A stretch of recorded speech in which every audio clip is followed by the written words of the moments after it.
For today's video, samahan niyo ako, kami ni Mark, na magreklamo sa barangay. Char! Hindi. Pupunta tayo today sa school ko. Ikot tayo sa UVU.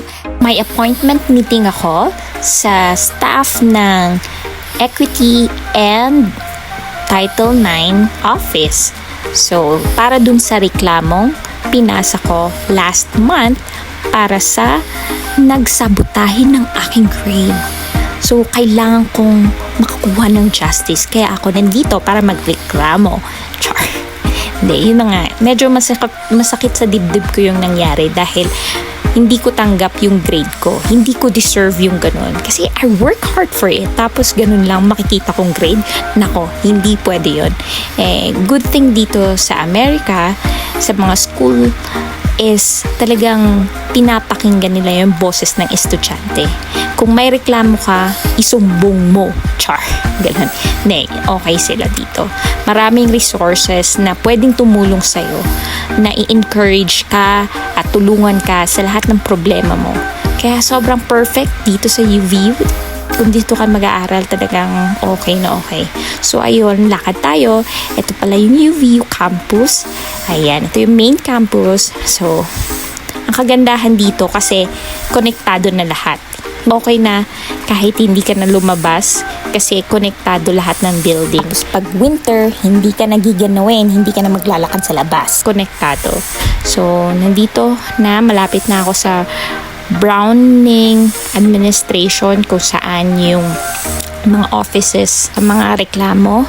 And nandito din ang financial office kung saan kung gusto mo magbayad ng tuition at sa financial or scholarship kung gusto mo mag-apply ng scholarship. Ayan. First floor ng Browning Administration is yung financial offices lang yan. So, dyan pwede ka mag-apply ng scholarship. Tapos, lakad banda doon is sa right side yung cashier area naman. Tapos, pag kailangan mo yung elevator para umakyat, ayan. Ang meeting ko for today's video is nasa second floor, kaya aakyat tayo sa second floor. Ayan, sumakay tayo sa elevator. At ayun, nandito na tayo sa 203, nandito yung office. Dahil napaaga kami ng Mark, pinaglaro ko muna siya. Ayan, paikot-ikot siya at palakad-lakad. Inspector na naman ho siya. Ayan, ang aking lucky boy. Napaka-cute na baby boy. At ayun na nga, pumasok na kami sa office. Waiting mode habang inaantay sila madam. Struggle is real. Feeling gustong maging vlogger ko, no? Ewan ko kung sino manunood nito. Pero ayun na nga, ipilit natin mga besh. So ito, nahirapan ako dahil wala akong phone holder na iwan ko na naman. Ayun na. So, haggard na haggard si Inday. Epic fail.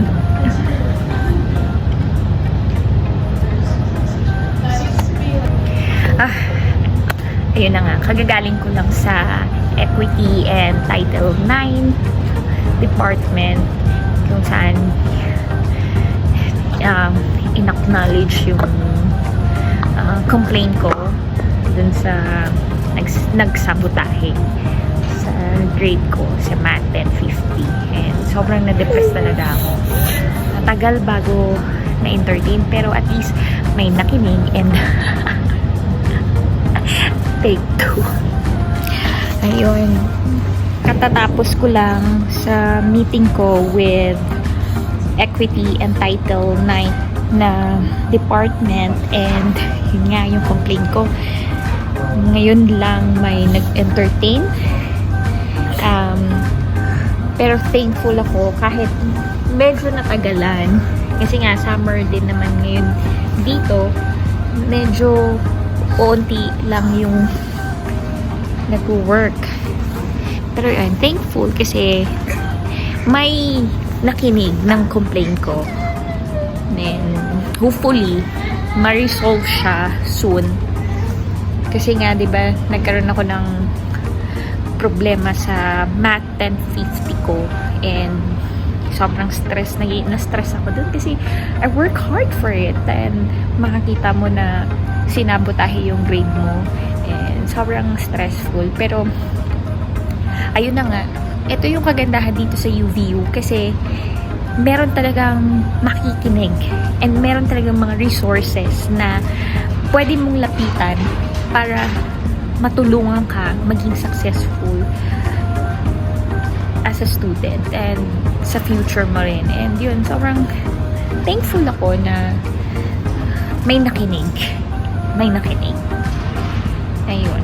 So, hopefully, maging okay and ayun na nga. Yung nakausap ko kanina pala sa Equity and Title 9 office is hindi talaga sila yung may hawak ng academic affair. Ano lang talaga, parang na-push lang sa kanila kasi nga akala nila discrimination yung issue. Siguro maraming busy masyado yung academic affairs, so sa kanila na forward. Pero sabi naman nila, ginaranti naman nila na i-forward nila sa academic affairs and hopefully ma-resolve at makakuha ng positive feedback about dun sa complaint ko. And yun na nga, sobrang happy. Kahit hindi na mababago pa yung grade ko, pero at least magkaroon ng justice yung ginawa sa akin and naparusahan siya. Pero yun na nga.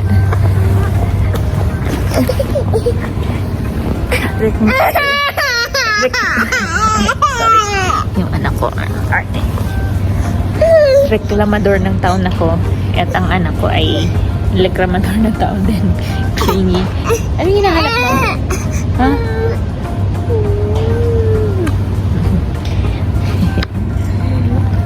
So, yun. Uwi na kayo maya-maya. Tumambay lang ako dito sa UVU. Kasi nga wala namang ganap sa bahay. At least makakita mo lang ako ng mga tanawin. Pero yun lang nga. Mag-iikot-ikot muna kami dito ni Mark. Ayan. At siya. Ay, lumakad na rin siya. Lalayas na siguro siya.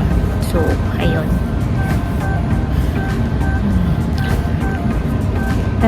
Haggard tayo, pero ganun talaga ang buhay dito sa abroad.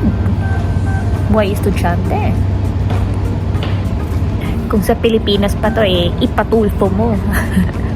Isumbong mo kay Rafi Tulfo. Pero yun dito, at least maraming resources ang UVU para i-entertain lahat ng complaint. Natagalan man, pero at least meron. Kasi nga, summer break ngayon, konti lang yung empleyado na nagtatrabaho ngayon kasi nga summer. Pero at least meron. After 1 month, kung inantay na may mag-reply. Pero hopefully maging okay. Ayun na nga. Dala ko rin pala to. Ayan. Dahil volunteer ako ng Passi, Utah. At may event. At ipamimigay ko to. Ay, ilalagay ko lang kung saan-saan. So, ayun. Si Mark na walang malay, ayan, nadamay sa aking video for today.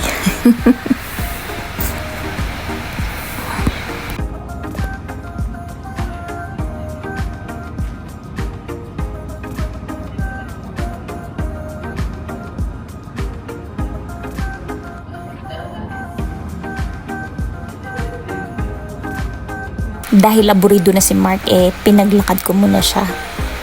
Pero ayan, tumambay-tambay lang siya ng ganyan. Tapos ayun, dumayas na ho siya. Bye Mark, bye, enjoy. Ayun ho, mukhang tanga na naman po ako dito. Gusto kong i-document yung paglagay ko nitong mga flyers na to, pero ewan, mukhang tanga lang, palakad-lakad. Hindi ko ma-perfect ang video. Summer break kasi, so konti lang din yung mga estudyante na nagsa-summer class. Tapos ito, papunta na po tayo sa Keller Building.